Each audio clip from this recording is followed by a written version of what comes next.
Ladies and gentlemen, welcome to Insurance Town. I'm the Mayor Heath Sheeran and the host of this podcast. And as you can see, I've got my friend Chelsea in the background here if you're watching on YouTube. But I've told her she has to be quiet for a minute while I get through some ad reads, and I'm pumped about it.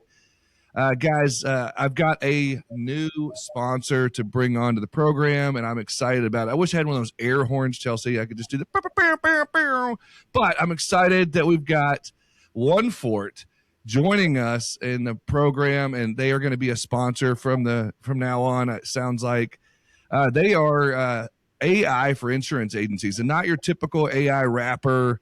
You know, it's got ChatGPT or Claude in the background. They're their own situation, and they help you save time and win more commercial accounts by automating submissions, quoting, and binding with AI. They've got over 1,000 agencies already, saving hours and hours and hours with One Fort.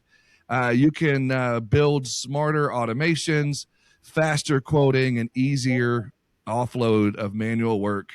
So, guys, go to onefort.ai and check out my friends at One Fort. Also, as you guys know from the beginning, I've had Canopy Connect as part of the program. Go to usecanopy.com/Heath and get a discount.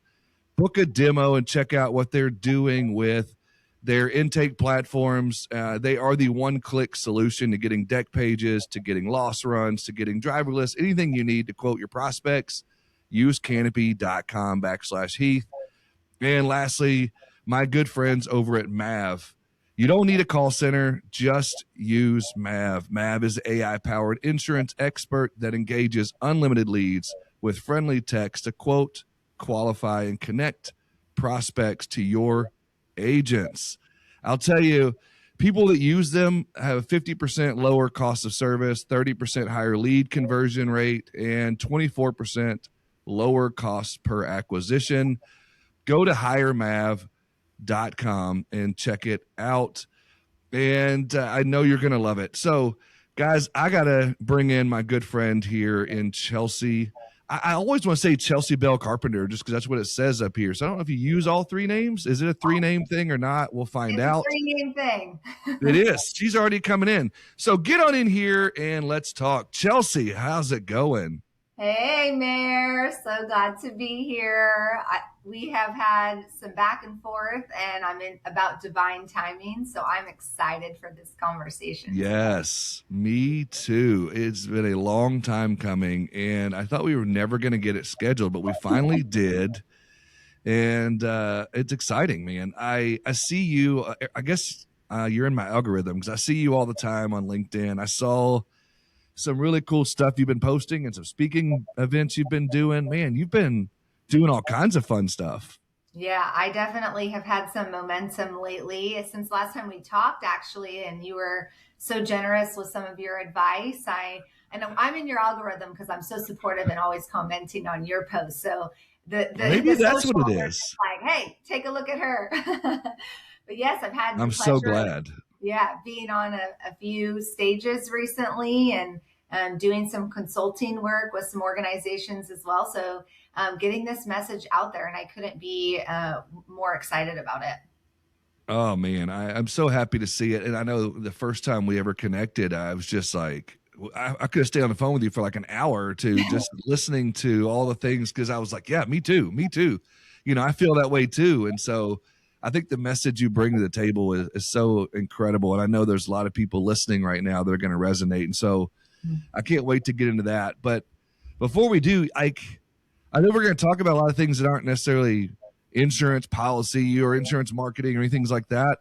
But I will say to the citizens listening, like, Chelsea's got a lot of experience in the insurance industry. And so why don't you take a walk down memory lane and kind of give us your insurance background a little bit and then kind of led you up to where you are today and why, you know, what you talk about is so important to you.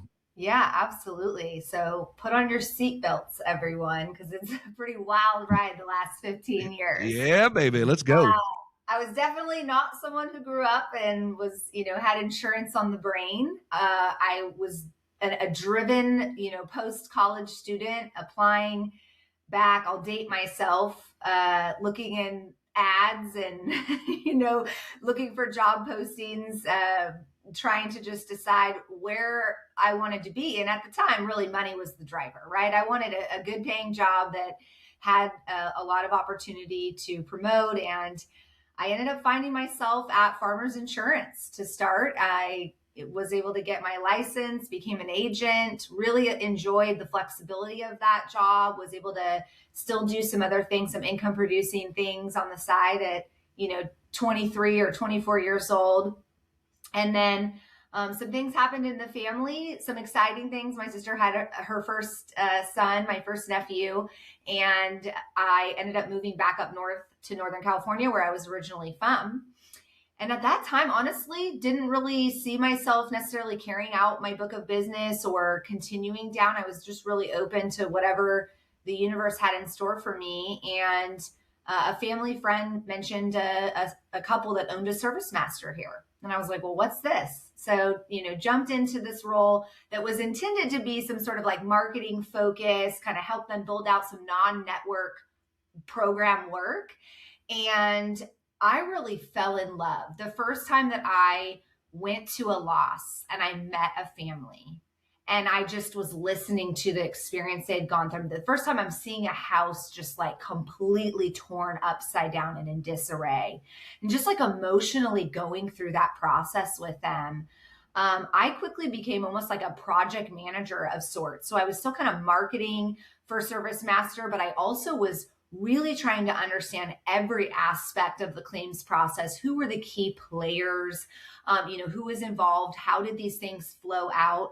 And really developed myself in that space to the point where I was kind of like headhunted by a carrier who was like, hey, we're building out the claims organization about an hour from you. And so I'll never forget this interview, Heath. I walked into this office. I had been driven my yellow Prius up to Sacramento, and I changed in the car. Okay. For some of these younger generations, this is how bad I wanted this job.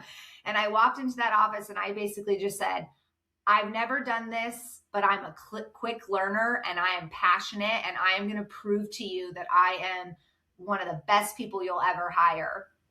And he was just like dumbfounded. Like he looked at, I remember just, there was like nothing in this office because it was a brand new office. And he was like, you don't have any experience. And I'm like, it doesn't matter. And started my role there within 6 months or so. I was a large loss complex adjuster handling some of the most intricate and difficult, challenging claims at that organization. Started training other folks, became really a peer and a colleague that people look to say, like, how are you finding success and how are you having these conversations? And then my leadership really started to recognize that as well.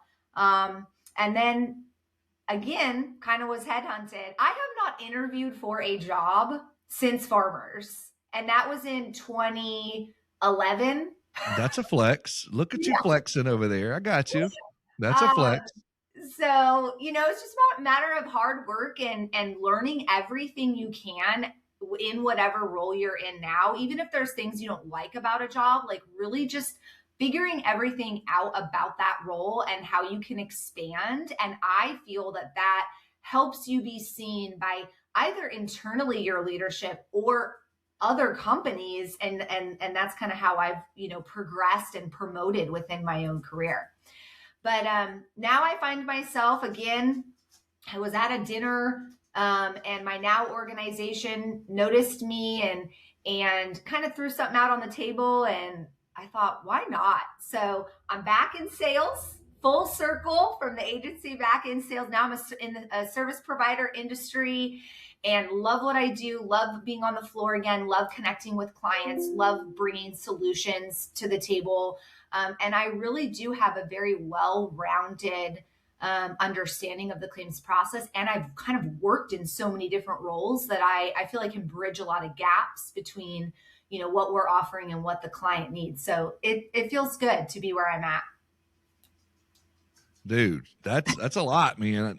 I was buckled up. There's so many things that, wanted to get into, especially, you talk about early on. I'm assuming with Service Master, you were still in California. You were in California for that. So I'd imagine that had to have been pretty interesting being out there with wildfires and with the claims and the whole climate over there. Yes. Service Master had to be pretty busy during that time. Absolutely. And, I've been to multiple wildfires, the most recent in Southern California.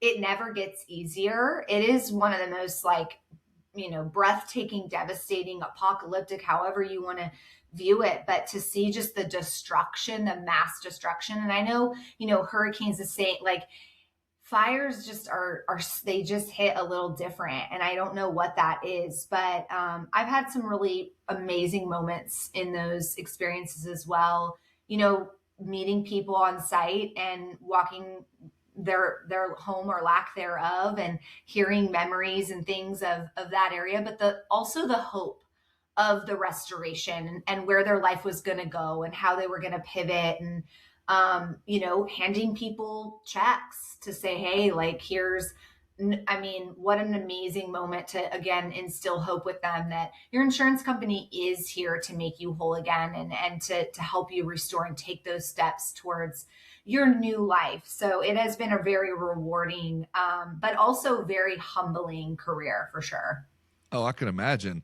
There's always, you see these TV shows that are out there like based on like firefighters or on like search and rescue or, CSI, or you see these SWAT team shows. I'm surprised they haven't ever done one on like a restoration company and like the things that they do, because there would be so many incredible things. Personally, a great highlight to what that does, but also for the insurance industry, for the stories that could be told out of that. I mean, unreal. Like, I'm surprised it's never happened, but just listening to you, I'm like, man, I would watch an episode on that. Oh, could you imagine even just, a restoration, or like where it flipped back and forth between like the adjuster. Like, I used to always tell my colleagues, like, if I ever leave insurance, I'm going to write a book about the wild things that I have seen or heard being a claims professional. Like 100%. People don't understand like some of the things that we go through. But at the end of the day, like, I know you and I very much align on this. Like, we're servants, and this is a service industry, and we're here to help people in the most devastating times. And one of my favorite things I say, though, because I feel like it encapsulates our industry so perfectly, is their worst day is our everyday. Like, this industry is not. I really like that a lot. Yeah. And I've heard that in other ways, when I've talked to some other people, even on this show, and they've said like their worst day is sometimes, unfortunately, one of our best days, because we're able to really shine and get in there and do some things and prove our worth. And even talking to insurance agents through the years, like, you don't realize you need the insurance until you need it. And like, so many times people are like, all you're doing is selling, a piece of paper. Yeah. But once you need it, that's such an important thing for the insurance agent to really shine, for the carrier to shine, for the whole ecosystem to really come forward. And if you don't have that nailed down, if you don't have a good restoration team, if you don't have a good claims team, if you don't have those things lined out, you could lose a customer forever. Absolutely. The experience, 100%. And that's why cohesiveness and communication too, right? Like, when I was an adjuster, I would always call the agent right away in the event that homeowner hadn't talked to their agent yet. I loved the stories where, the agent's like, oh yes, like they let me know we're close, so on and so forth. But I always gave them the updates. I wanted them to feel very included and involved in the process, because again, it's all about retention and the overall customer experience. And it requires everyone in the process to be communicating with each other, to give that experience to the person that's been affected. 1,000%. And one of the other things you brought up, and I joked with you about that being kind of a flex, about you haven't had to interview since, early days, but there was a sense you brought it up of this confidence about you when you walked into that interview of like, no, I don't have the experience, but I'm the right person because I have the passion, I have the drive, I have the work ethic, I have the this, I have the that. But in my opinion, that's something you can't teach. That's something that's, inside of you. But I guess my first question would be like, where did that come from in you to be able to say that you have that kind of confidence. A lot of people listening might be like, man, I wish I could be that confident. I wish I could exude that type of positivity and encourage. I just, Yeah. can you tell me kind of where that came from in you? I think, yeah, I can, because I'm a self-development queen. I've been on this journey for a long time, but I have records of my elementary school where teachers kind of made notes about this confidence or just this lack of fear. I don't know if I'm delusional, but it's more so that I'm not afraid to just put myself out there. I'm not afraid to say, what's the worst that could happen in this situation? Like in that, experience, the person could have just not hired me. Well, okay, then that job wasn't meant for me, right? So I go into any situation, whether it's like walking into a room where I don't know anyone, and I just go in to say, like, I want to make some connections here. I want to meet people. We're all just peopling, right? We're all just trying to figure it out together. So, maybe it was a God-given gift. Maybe part of my experiences as a kid getting knocked down and then realizing, oh, well, I'm okay. I got back up, a couple Band-Aids here and there, but everything you've went through, you've overcome if you're still here. So that's kind of my approach. And I actually do teach clients how to build confidence too, because I think when we hold on to some of these insecurities and a lot of those, those are lies. Those are not real. That's things that you've experienced or, narratives that you're holding on to that aren't serving you. And when we learn to identify those, we can reframe them and rescript them to give us that power and that confidence to go into those rooms and do those things. Well, yeah. And I love that we're already getting into this a little bit, because I do think, especially right now, where we're at as a society, as a world, as a country, whatever you want to call it, as an industry, if we're sticking to Insurance Town, you think about all the changes, all the things that are happening, and people have this fear, and I love you called it lies, but they have this fear of AI is going to take over and replace me, or this is going to replace me, or automation is going to replace this, or this idea that if I don't keep up at this certain pace, then I'm going to be left behind, or if I don't say yes to everything, I'm going to miss an opportunity. And I know we could spin off into a lot of different things, and I want to get into specifically burnout, but in specific with right now, how do you, because I'm sure it comes up in your calls with people, how do you navigate conversations there when people are like,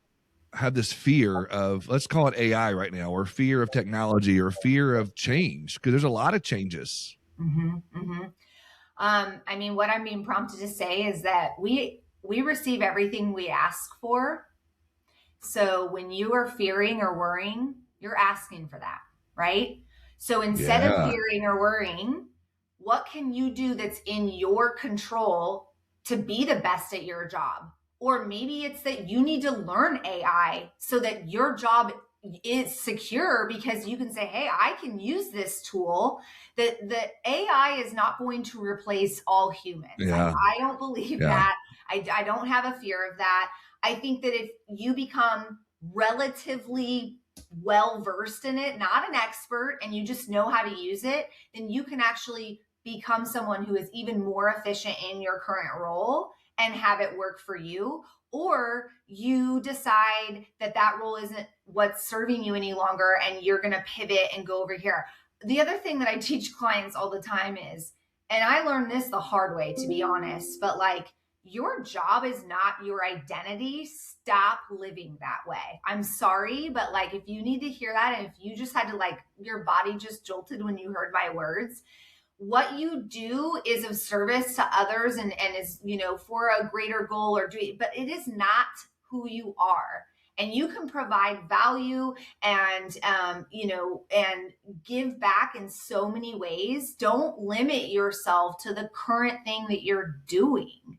And when you release that fear, the world opens up to you, because you realize, like, oh, I could, we also are in a society in this age where, like, maybe our parents or grandparents like had the same job forever. And like, okay, that's fine. But I think I read something recently that the average timeline now that people are at a job is like under 3 years, and then they're moving on. And that's not to say you have to be that person, but don't be afraid if that's what your timeline kind of looks like as well, because you've grown out of a job or you get a different job offer, or you're just kind of going down your own path. Yeah, I think, I mean, I definitely agree with you, and I think there's a lot to unpack there. But if I'm channeling the audience, listen, that are jolted by that, Mm-hmm. there's like, but Chelsea, I'm seeing, especially in social media age, Mm-hmm. I've got to keep up with so and so, or if I'm not posting every day, this is going on, or if I'm not working till 10 o'clock at night, or if I'm not answering my phone every time it rings, or again, back to what I said earlier, if I'm not saying yes to every opportunity, or if I'm not going to this conference or that conference, it's exhausting keeping Mm-hmm. up, no matter what industry you're in, but especially the industry of the insurance, that we're in. There's so many things, and there's like, you and I are big LinkedIn people. We Yeah. have to post all the time. We have to do this, and there's so many things to keep up with. It's hard not to keep going all the time, or it's hard to turn it off when you come home. And even for me personally, Yeah. juggling the things that I do, it's like, I get so upset when my kids will be like, Dad, can you just put the phone down for like 5 minutes? And I'm like, crap, and I recognize in that moment, I'm not being the best dad I can be. And I get caught in that at least once a week. And I'm like, crap, I'm sorry, kids, my bad. And I try to be very intentional with Yeah. my kids, and I coach their soccer and their basketball, and I do their things. But there are times I even get caught up in that. Yeah, I'm so glad you're saying this, because I'm just getting let's have a mini lesson with everyone and the listeners. That cycle that you get into where you're just going on repeat, and you're answering every message immediately, and you're saying yes to every opportunity because you're afraid if you don't say yes to this, you could miss a sale or a connection or whatever your reason is actually not anything other than your nervous system talking to you, because it is stuck in survival, or what we call the sympathetic state. And it is fright, flight, freeze, or fawn. And we have no control over that switch or that flip, because it dates back to the creation of human. It was meant to protect us when like a bear was running at us, or there was like a lack of resource of food. But in today's environment, it's 75 Outlook emails. It's your phone going off all day long. It's information coming at you at rates that you can't even process, because as a human race, we have not actually developed or evolved much from hundreds, thousands of years, but our society and our environment has. So the good news, everyone, is when you become aware of that cycle where you're just like, I'm answering everything I can't go to bed at night because I've been thinking about all these things. And all you have to do is, when you connect those dots, is put the phone down, close the laptop. You need to take a deep breath, and you need to do a somatic tool, which I'll list a couple because they're going to blow your mind, because y'all know what they are. But we forget that. Are we going to get hippy dippy here for a minute? Are we going to get hippy dippy? Not at all. Not at all. Oh, come on. Let's get a little hippy dippy. Your nervous system requires that you feel safe. Okay. So when you feel sweaty palms, tense muscles, your heart racing, your breath showering, all those things that we get throughout the day because we're just running to all our appointments and everything, literally just 5 breaths can switch you back into your parasympathetic state. Jumping up and down, like wherever you are, jumping up and down, putting ice or splashing cold water to your face will do it. Putting on a song from your past that reminds you of something very happy, like a happy time. You can do that. You can walk outside in the sunshine without a phone or any sort of technology. It's about coming back to your body, and then your mind will follow suit. But what's happening is your body is running in that survival while your mind's trying to process, and they're totally disconnected, and we need to bring them back together. Dude, love it. One of the things that I had to start doing, my wife and I was talking to somebody this morning, and I was talking about family dinner, because we make our kids, I have 3 teenagers, but we make them at least do once a week I love which is that. probably not enough, but at least once a week where we all sit down, and sometimes the girlfriends or the boyfriends join us for dinner, but it's like protected time. And I was Mhm. talking to somebody this morning, like, I can't tell you the last time we had a family dinner. Usually we're just sitting in front of the TV or we're running in and out and whatever, but we had to get very intentional. Like, kids, we're doing this. It doesn't matter. Dad's Mhm. going to cook something. We're going to sit down. We're No going to eat phones. together. No phones. Yeah, Exactly. love it. And if they bring a phone to the table, then, they're grounded. They're in trouble or whatever it might be. Like, it just doesn't happen. Yeah. They know, though. They just leave it in their rooms or they leave it in another area. But, usually it's a good time for them to just charge their phone because it's usually on 12%. But, Yeah.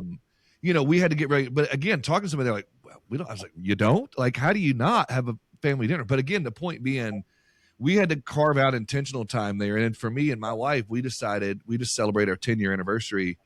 And we decided early on, like, and it took us a while, but we're going to make sure that we put our phones up, during the night, after we get done with the dinner and clean the dishes, doing the things, because we were so tempted to sit next to each other in bed with the TV on and checking our emails after we got the kids put down. And it was like, I'm not the only one. Everyone listening to this, I'm sure 95% of the people listening are in that 90, same boat. 99. Yeah. 99. And it's like, and we'd be spending time together, sitting next to each other. And we might be, hey, did you see this post? Look at this post. Watch this reel. Do this. But it's like, it wasn't intentional time. And so it got to a point for us where it was like, all right, we're going to do this. And so we just stick a phone in our top drawer, on silent and just really spend time together. And it's really made a difference in our marriage. And we were talking about that yesterday. My wife and I, again, just celebrated our 10-year anniversary. And it was like, that's made a huge difference for us. And so, again, back to what you were saying, I think if you're listening to this, if you can, which I know it took me a while. The first couple of times we did it, like I was going through withdrawals. I had the little shakes because I was like, I have to look at my phone. If I miss an email, I'm going to, I could go all through the things again. But you brought up this sympathetic state. And so, again, jumping up and down is something. I have ADHD, and so I'm jumping up and down all the time. And so, but I do notice sometimes that does help, or just stepping outside. A lot of times I'll step outside to walk the dog just to take him to go to the bathroom, and I'll leave my phone, and it's like, oh, just fresh air, spending time with my dog and chilling. I feel so much better. You know what I mean? A lot of people, the weight and this disconnect that the whole world is feeling, that's driven by our technology ecosystem and the always on that we've created, okay, especially in America. But what everyone is not realizing, and this is why my mission and my message is so powerful, is that to reconnect and to release that anxiety that you feel throughout the day only takes a minute or two. And it's just about intentionality, and it's doing things that actually feel good, to the point that you're going to remember and want to do them throughout the day to bring you back. And what you're going to realize very soon and steadily is that a missed email isn't a missed opportunity. If you didn't respond to someone right away, guess what? They figured it out. And sometimes, and this is how I've been working for the past 5 years, the power of pause is something you should really think about, because most of the time we are responding emotionally and irrationally because we're in this busy kind of state, and we're not actually thinking through something, and we're not actually applying ourselves. And as a result, we're losing creativity, productivity, and we're losing a sense of self, and we're losing connection with our friends and family. And we got to make a shift. We have to. Oh, yeah, 100%. I think, and I love, it sounds like you've done a lot of study on this types of things, and not just, Chelsea. Is it the 3 name Chelsea Bell Carpenter? Well, we'll take a pause on this deep talk. My maiden name is Chelsea Bell. I did not get married until I was 32, 33.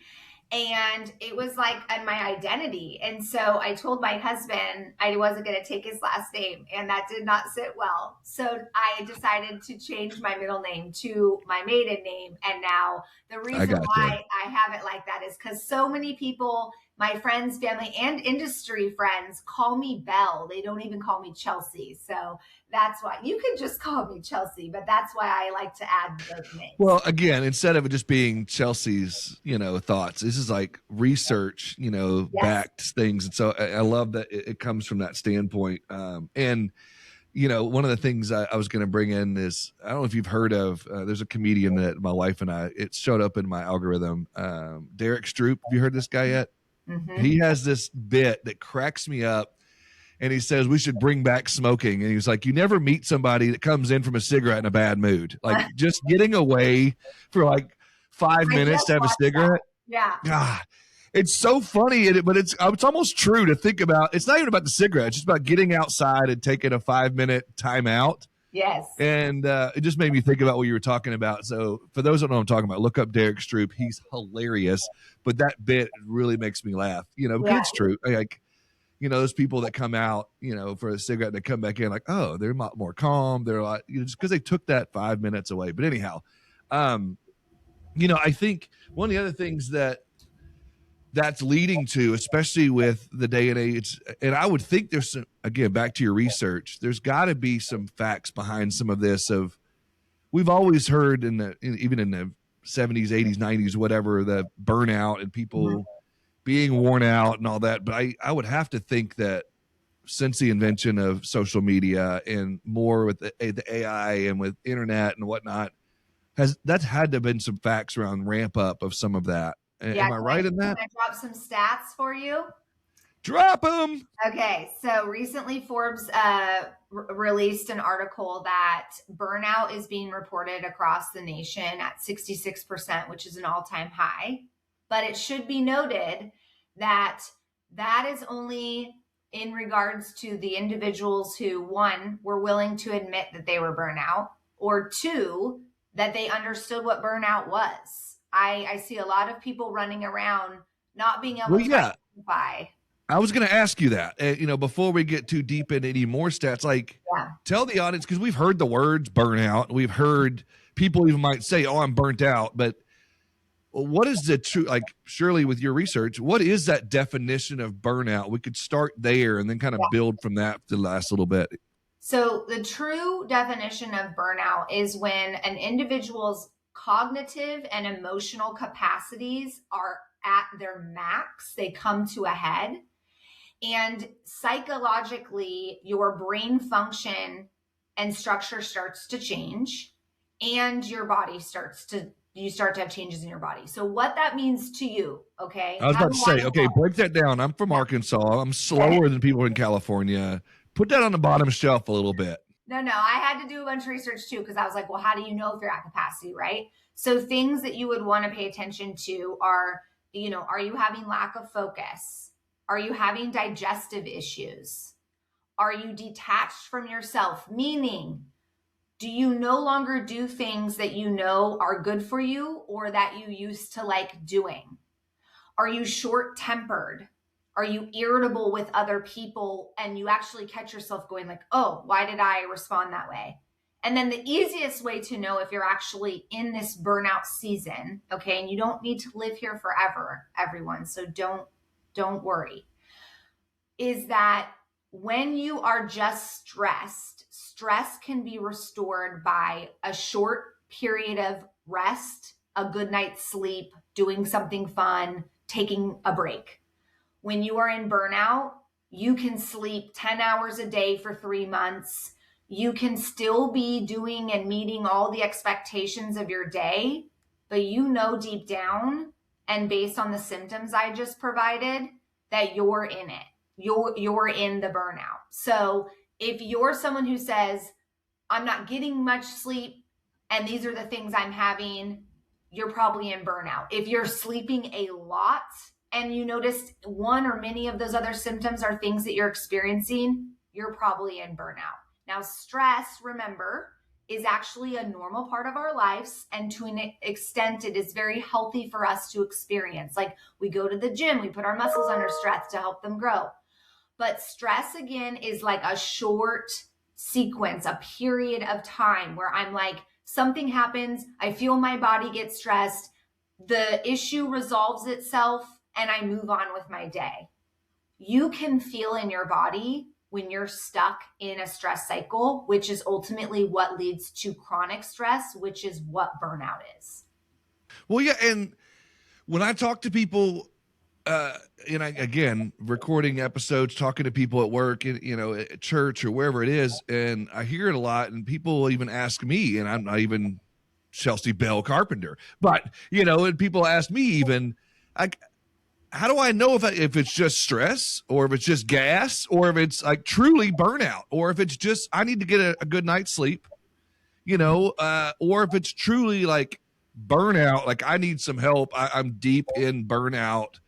Like how does one go about? I know you just listed some things, but if I'm channeling my audience and they ever ask you that question, how do I know if it's just stress or upset stomach or gas, or I just need Pepto, or is it truly like burnout?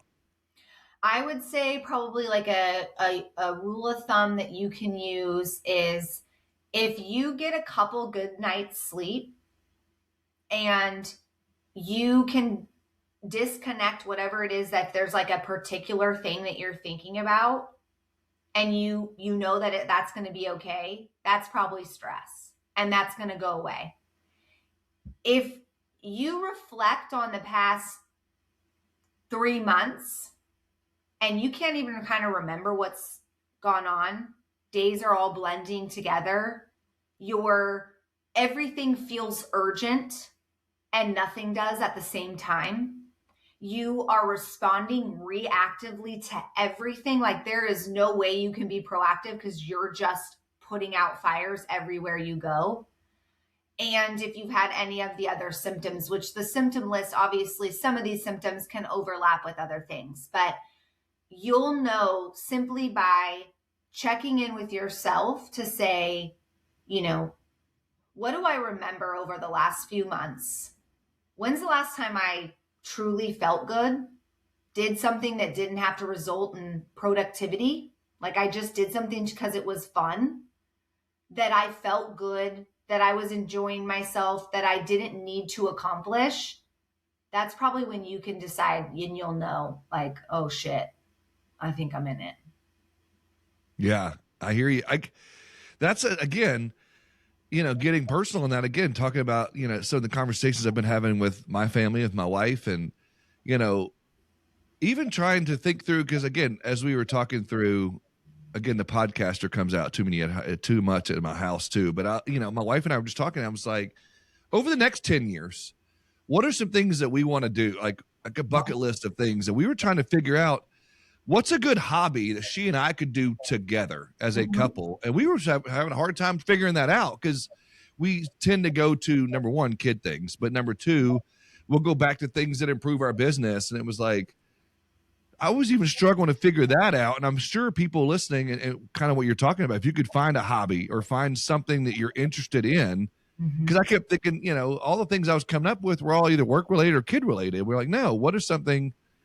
And so we went last night, we looked at golf clubs. Like, we don't even play golf that often, but maybe we got into golf together, and we just went out on the golf course together, and just to get fresh air and hack around a golf ball and have some fun with it and enter some tournaments together. And whether we're good or not, who gives a crap? We're just going to do something together. But again, that's got to be something to that, right? Of like having a hobby, having a passion beyond work. Yes, absolutely. We have to start looking for things. Again, it goes back to like tying your identity to your work. We have to get okay with being able to shut down and shut off and know that like not everything's going to fall apart, that it's going to be okay without us, that we're like, whether you're an entrepreneur, a business owner, or you're an individual contributor, like you have to be able to disconnect, decompress. That's where the creativity and the innovation and the idea, that's where that flows. So you have to find ways to be childlike. Find ways to do something where you might screw it up and be okay with it. And a lot of the ways to do that is being playful, right? Don't be so serious all the time. But here's the thing, when you're burnt out, doing rest or trying to do something fun can feel really uncomfortable. So the ways to do that, to start doing that, is schedule it. because when we're so busy and we're so worried about our calendars, is like, if it's with your spouse or with yourself, schedule it. Give yourself 45 minutes to an hour just once a week in your calendar that's for you to do something fun, and put a little thought into it, like you did with your wife, like, we're going to go golfing, whatever it is, and make it your goal that it's just something for you to be completely authentically yourself and not care at the result or what comes of that hour, but that it's for you to just be inspired and have fun and be silly. I've got a time block in my calendar, and I just started doing this just recently, that just says nope, and it's for an hour, where like nobody can schedule, nobody can, it just on my end it just says nope. But like that way I know. Otherwise, because my calendar link's out there on LinkedIn, so anybody can book. So there's some days I'll look up and I've got eight back to back meetings, and it's like I had to do something, and so I just booked that hour for me. So I think there's a lot to that as well. The other thing, as you were talking, I used to tease my wife because she would talk to me. Her and her friends would talk about retail therapy, and how they would go shopping. She'd call it Alone Time Central, and her and her buddies, they always joked about they just go to Target for an hour or Marshall's or wherever, and spend that time at Target for an hour. And they wouldn't necessarily even buy anything. They just walk around pushing a cart, put stuff in the buggy, take it back out, just see.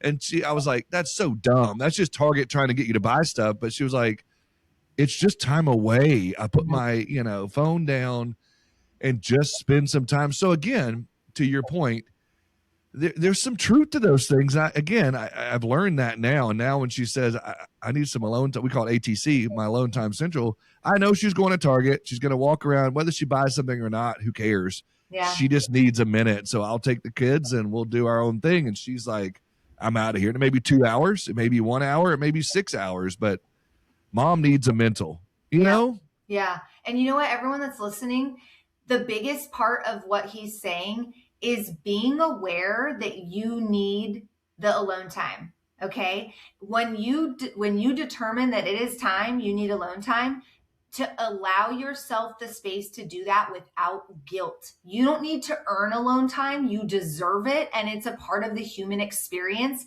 Stop telling yourself that you need to be on and available to everyone all the time. How on earth could we be required to be at our best for everyone if we're never taking any time in solitude? 100%. And one of the things I tell my kids and anybody I talk to that I know shares the same values as me, there's no weakness in that. Even Jesus Christ himself took 40 days and just disappeared. Or when he would get overwhelmed with crowds, and when he would even take a break from that and say no to the crowds for a little while, or take a rest.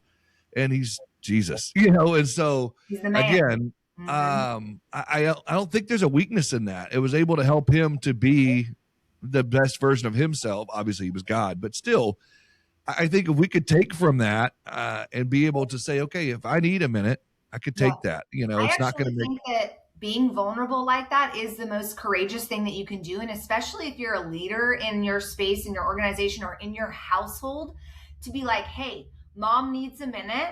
She's going to go over here and do this. Like, we're going to be imprinting on, whether it's our kids, whether it's, our colleagues, like, when we start to make that the norm, everyone is going to be better for it. And everyone's going to start to learn that they need their nope hour. I actually call it my SheEO. So I have blocks that say SheEO. And it's when I'm not distracted. I'm planning my, next month out, whatever it is. But it's just like, it's my time in my calendar. So I totally agree. We have to take a lesson from Jesus, and we need to start. But here's the thing I wanted to mention on this. The reason why a lot of people aren't doing this is because the fear of not being available is actually something more deeply rooted in us, that like, we're going to be less valuable to people or our organization or whatever if we step back. And I promise you, hear me out. When you can prioritize your time and you're intentional with your work and you know where your limits are, you are the most attractive person in business, in life, and everything else, because you're managing you, and you're the only one that can do that. Love that. And that brings me to another thing. Okay, I've got 2 or 3 things. I was going to go someplace. Now you brought up another thing. And so my ADHD is rolling. So the other thing I want to hear from you on for a minute is this whole idea of being busy as a badge of honor. And like, if I'm not busy, and like you ask somebody, how you doing? It doesn't matter. I could ask 10 people that right now on the streets and they'd all say, oh, I'm just so busy. And it's like, when did that become a badge of honor? I don't know, but man, I am so tired of hearing it. And now I just have so much compassion. And that's, that's kind of the name of my talk. When I do step on stage, it's been kind of a thing. It's caught momentum because people see so much of themselves in it, right? I think it's because for so long we've celebrated the idea of this person who's like everywhere doing all the things, making good money. It's like a beefed up version of the old school, what our grandparents and parents, the, picket white fence, like the Joneses, right? We have taken this keeping up with the Joneses. We've taken it way too extreme. And I think we've just really gotten in over our heads, all of us as a society. And now we see people who are not busy, or they're just doing things with more intention, and we're like, oh, I want to be that person, right? And I have made it my goal to still be successful and not be lacking in productivity, but also enjoying my life and having peace in my days, and knowing when I'm like, nope, I can't say yes to that because these are my priorities today. This is what I promised to myself, and that's either going to have to wait. And I can tell you, without a doubt, every single time I'm faced with that kind of conflict, if you will, everything always works out. Something gets moved, something gets freed up, something gets canceled, and we don't allow those things to just naturally unfold. We try to control everything. And so, and control is also tied to fear. So we have to look in ourselves. And that's when that solitude and doing some fun things is kind of just reestablishing that we're capable and that we're worthy, and that rest is a healthy and a necessary part of life. And that we don't need to be so busy to be valued and loved and belong and have belonging. I wonder if, and I know you've done a lot of research on things. I wonder if you've gotten much into like generational research on some of this, because I feel like when we're talking through this, it applies a lot directly to the Gen X, to the baby boomers, to some of that generation, maybe even millennials. But I'm raising 3 teenagers that are, I guess, Gen Z, Gen Alpha, whatever the latest one is.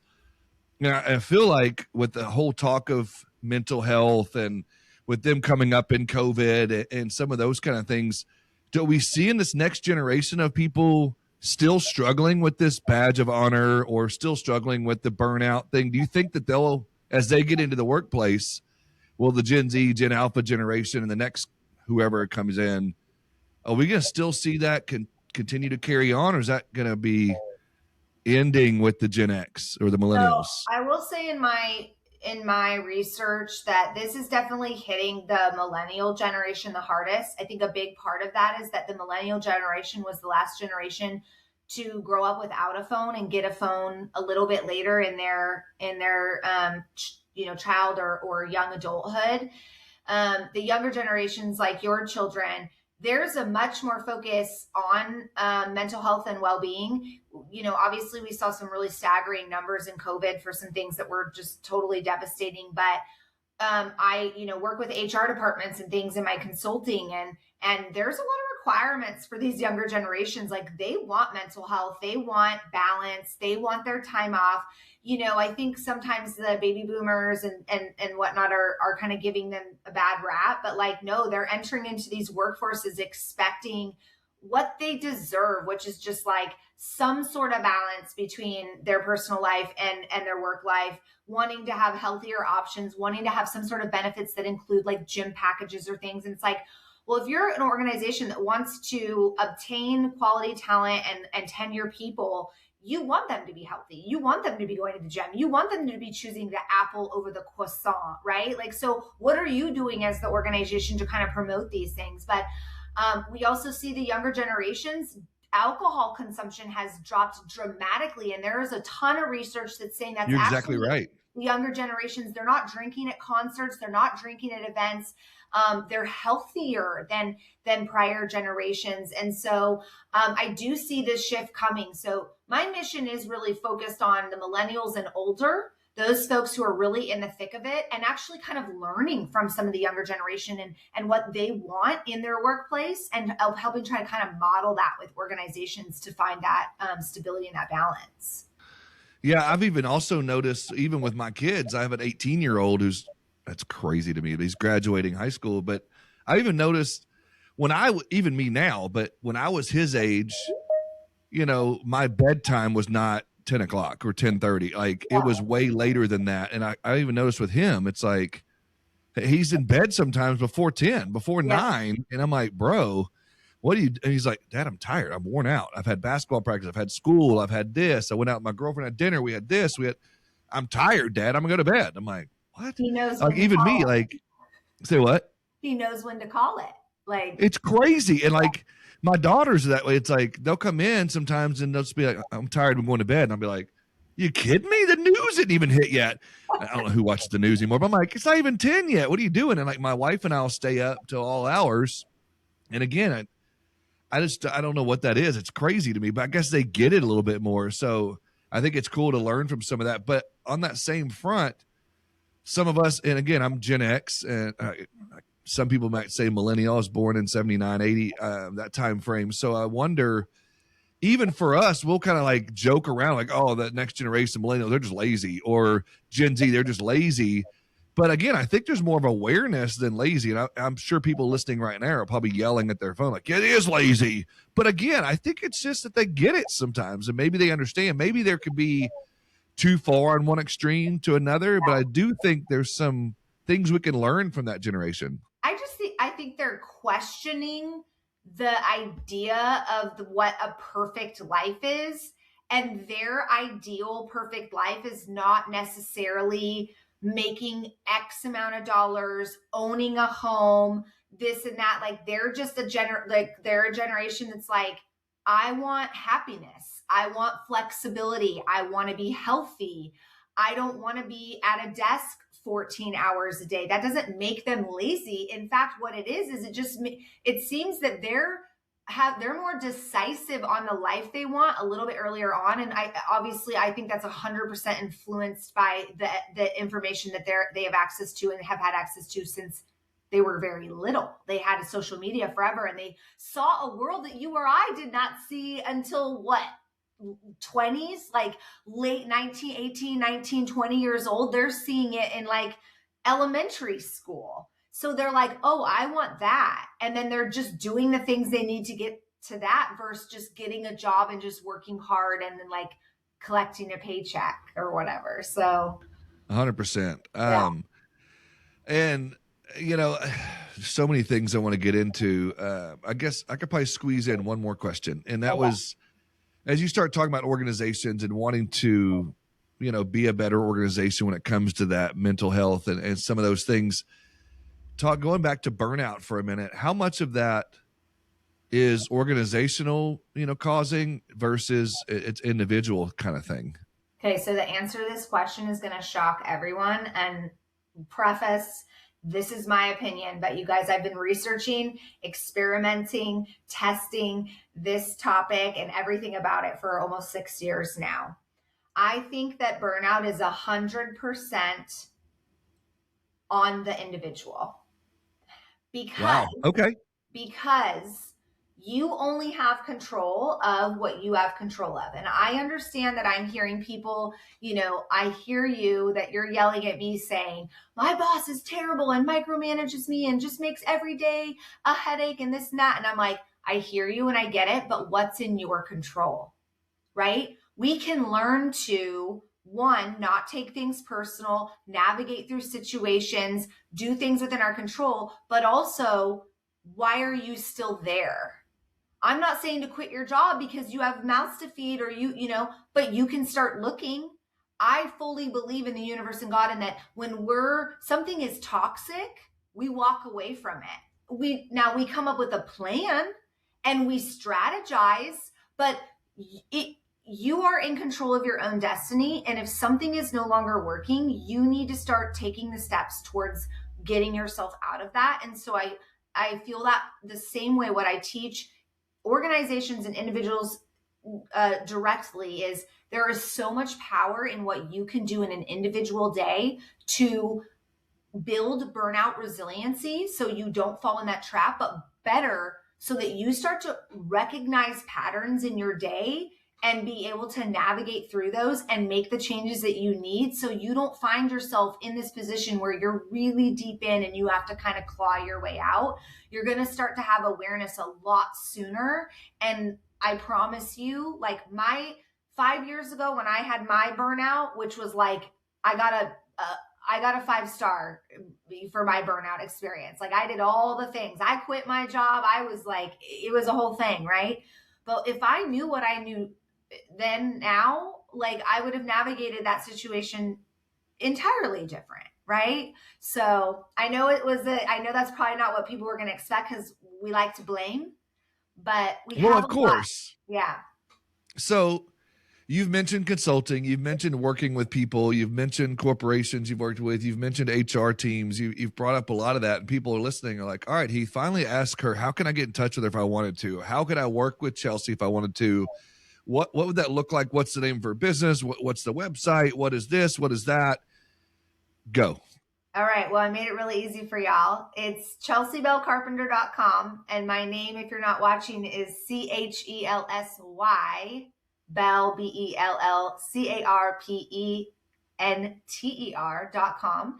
And then you can find me on all the socials under the same handle. And I do offer one-on-one consulting. I offer organizational support. I do public speaking. Really, I'm open to helping you in any way that you think might work. I am just on a mission to get this message out and to help as many people as possible, just really come back to enjoying and finding peace in their life again. So my audience, I've learned over the last 6 years is very vast and different. There have producers and also have some carriers, also have management, also have this and that. So would you say that more of your target audience is the corporations or the larger agencies with an HR team? Or would you say you could work with individual account managers or a producer here or a claims rep there? What would you say those listening, or is it yes, all the above? It's all the above. I have multiple proposals out right now and not even within our industry. So I've been getting referred to different industries of people who need to hear this. And I'm very excited about it. I just launched my one-on-one program. So that's like more of a hand holding. So if you're listening to this and you're like, I can't do like the video, I need support, I need to be able to message you, I need you to, really walk me through this process. It's a 90-day process.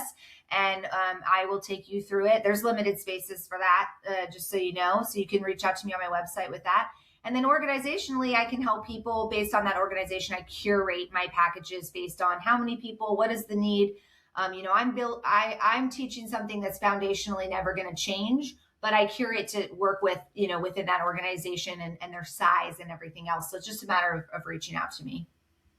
And if I'm an agency owner or HR person, or I'm listening to this and I just wanted to hire you and bring you in for a one-time thing, like maybe I just want you to come in for 30 minutes of our 1-hour meeting, or I wanted to hire you for a speaking event, or I wanted to bring you in for a 3-week session that we talk about this and whatever it might be. Is that something you could do as well? And how would that work? Yep.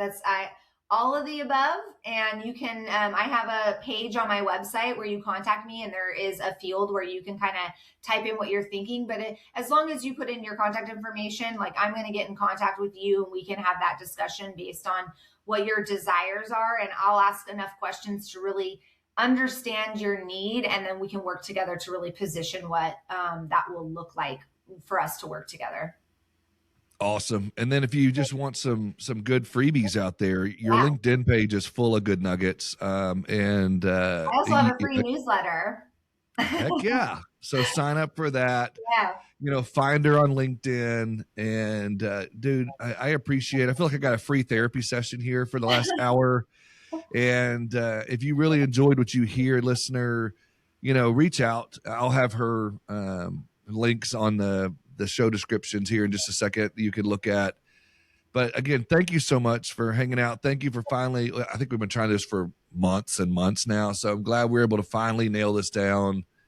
I could keep going forever, but I'm coming right up on that 1 hour mark. And so I want to give the time back to you. So thank you for spending some time with me. Thank you, everyone. And I hope everyone has a great rest of the week. And just remember that you're worthy and be well. Dude, that was awesome. Thank you. It was such a good conversation. Oh my gosh. I loved it.